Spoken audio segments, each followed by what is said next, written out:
جو کہانی تہجد تک پہنچ جاتی ہے پھر وہ کبھی ادھوری نہیں رہتی۔ چاہت سے نصیب تک کا جو فاصلہ ہے نا، وہ بس ایک دعا ہے۔ تہجد میں بہنے والا ہر آنسو اللہ سے کن کہنے کی سفارش کرتا ہے۔ اگر تہجد میں کوئی خاص بات نہ ہوتی تو اللہ کیوں تہجد پڑھنے والوں کے لیے پہلے آسمان پر آتا، صرف یہ پوچھنے کے لیے کہ انہیں کیا چاہیے؟ اللہ ان کی دعائیں 7 آسمانوں کے پار سے بھی سن سکتا ہے، لیکن پھر بھی اللہ ان سے ملاقات کے لیے تشریف لاتا ہے۔ تو جیسے اللہ نے تہجد کو باقی نمازوں سے جدا رکھا ہے، ویسے ہی اس نے تہجد پڑھنے والوں کو بھی سب سے جدا رکھا ہے۔ اللہ پاک تہجد پڑھنے والوں کو سب سے خاص رکھتا ہے اور تہجد پڑھنے والوں کے لیے ایسے معجزے کرتا ہے جو کسی کے لیے نہیں ہوتے۔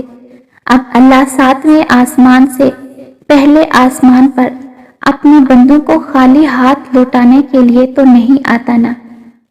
جب تمہیں کہیں سے کوئی امید نہیں رہتی، تب وہ تمہیں تہجد کی لگن لگا دیتا ہے اور ایک نئی امید سے جوڑ دیتا ہے، اور پھر تم جان جاتے ہو کہ جو درد دن کے اجالوں میں نہیں سمٹ پاتا، وہ رات کی تاریکیوں میں سمٹ جاتا ہے۔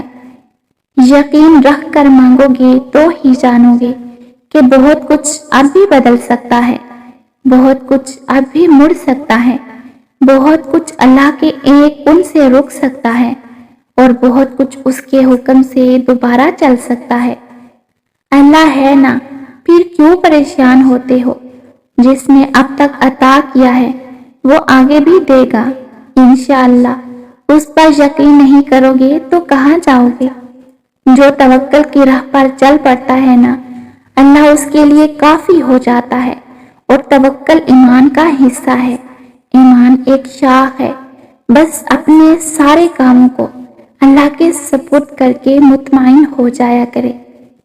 ایک بار جب یہ اشک اللہ کے سامنے بہنے لگیں اور یہ ہاتھ مانگنے کے لیے اللہ کے آگے اٹھنے لگیں، تو پھر اللہ کبھی ان ہاتھوں کو لوگوں کے آگے پھیلانے نہیں دیتا، اور نہ ہی آنکھوں کو کسی کے سامنے تر ہونے دیتا ہے۔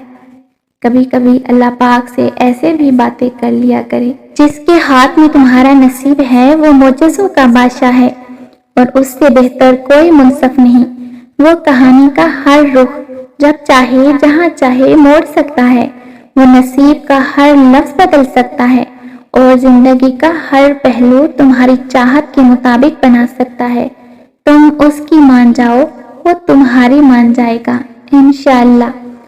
سب کی کہانیاں اللہ کے ہاتھ میں ہے، تو پھر پریشانی کیسی؟ وہ جو پرندے کو ہوا میں تنہا تھامتا ہے، وہ آپ کے مستقبل کو بھی تھام لے گا، اس کی ذمہ داری بھی وہ لے لے گا۔ اللہ تو قریب ہی ہوتا ہے، دور تو ہم چلے جاتے ہیں، اس سے مایوس ہو کر مانگنا ہی چھوڑ دیتے ہیں۔ حالانکہ اللہ تو ہمارے لیے ہماری پہلی دعا کے بعد ہی اسباب بنانے شروع کر دیتا ہے، کیونکہ وہ مالک ہے جس کو مان رکھنا، محبت کرنا آتا ہے۔ یہ دنیا آپ کو نہیں توڑ سکتی جب تک آپ اس کو اپنے دل کی چابیاں نہیں دے دیتے۔ غلطی ہماری ہے، ظلم ہم نے کیا ہے، ظالم ہم ہیں۔ پتہ ہے ظلم کسے کہتے ہیں؟ کسی چیز کو اس کے اصل مقام سے ہٹا دینا۔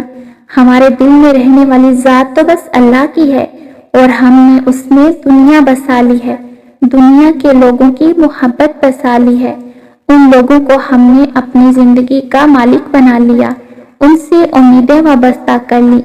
حالانکہ اللہ تو کہتا ہے کہ یقین بس اللہ پر کرو، محبت بس اللہ سے کرو۔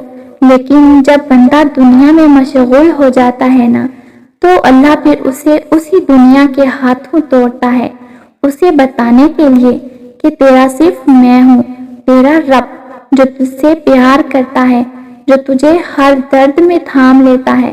پھر انسان اپنے اللہ کو اپنا سب کچھ بنا لیتا ہے، اپنے دل کی چابیوں کو اپنے ٹوٹنے سے پہلے ہی رب کو سونپ دے۔